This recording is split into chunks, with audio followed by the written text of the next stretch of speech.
First PhonePe open చేయాలి. PhonePe open చేసిన తర్వాత మనం ఇలా కిందకి స్వైప్ చేస్తే ఇక్కడ మేనేజ్ పేమెంట్స్ అని వస్తుంది. మేనేజ్ పేమెంట్స్లో వ్యూ ఆల్ క్లిక్ చేస్తే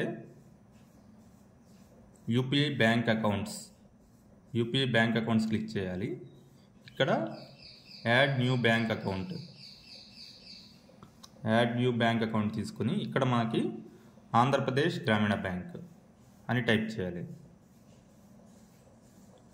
ఆంధ్రప్రదేశ్ గ్రామీణ బ్యాంక్ అని టైప్ చేస్తే మన బ్యాంక్ డిస్ప్లే అవుతుంది. ఆంధ్రప్రదేశ్ గ్రామీణ బ్యాంక్ క్లిక్ చేస్తే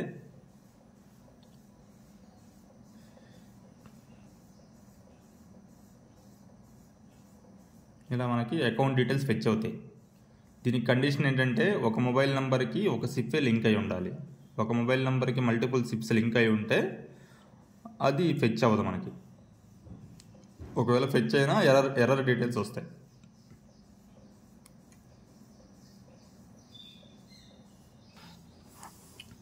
కంటిన్యూ. ఇలా అకౌంట్ యాడ్ అయిపోతుంది. ఇప్పుడు మనకి ఇక్కడ ఆంధ్రప్రదేశ్ గ్రామీణ బ్యాంక్, ఈ ఆంధ్రప్రదేశ్ గ్రామీణ బ్యాంక్ ఇంక వర్క్ చేయదు.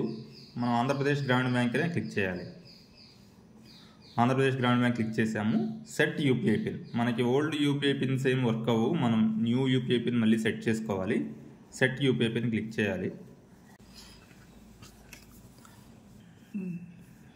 సెట్ యూపీఐ పిన్ తీసుకుంటే ఏదర్ డెబిట్ కార్డ్ ద్వారా కానీ లేకపోతే ఆధార్ నెంబర్ ద్వారా కానీ మనం ఆధార్ నెంబర్ ఆ బ్యాంక్ అకౌంట్ లింక్ అయి ఉంటే ఆధార్ నెంబర్ ద్వారా కానీ మనము యూపీఐ పిన్ సెట్ చేసుకోవచ్చు. ఇప్పుడు నా దగ్గర డెబిట్ కార్డు ఉంది. సో డెబిట్ కార్డు ఉంది కాబట్టి ఈ డెబిట్ కార్డ్ డీటెయిల్స్ ఎంటర్ చేస్తాను. లాస్ట్ 6 డిజిట్స్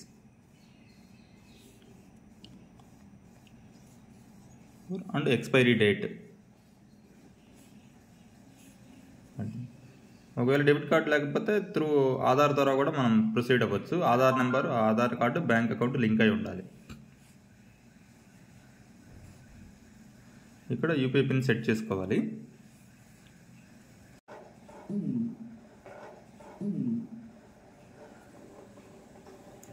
సో మనకి యూపీఐ పిన్ సెట్ అయిపోయింది. ఇక మనం యాజ్ యూజువల్గా check balance, fund transfers continue చేయొచ్చు.